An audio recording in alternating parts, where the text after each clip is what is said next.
सिम्बु कहाँ सिम्बु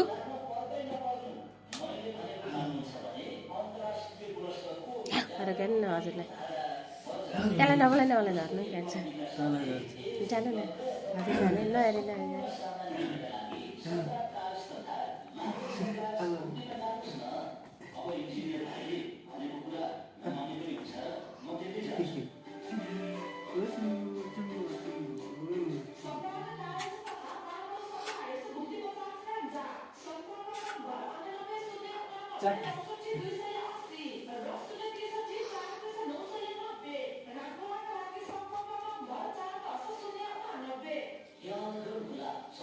यसलाई यसरी दुईवटा खुट्टाले हिँड्न सिकाउनु पर्ने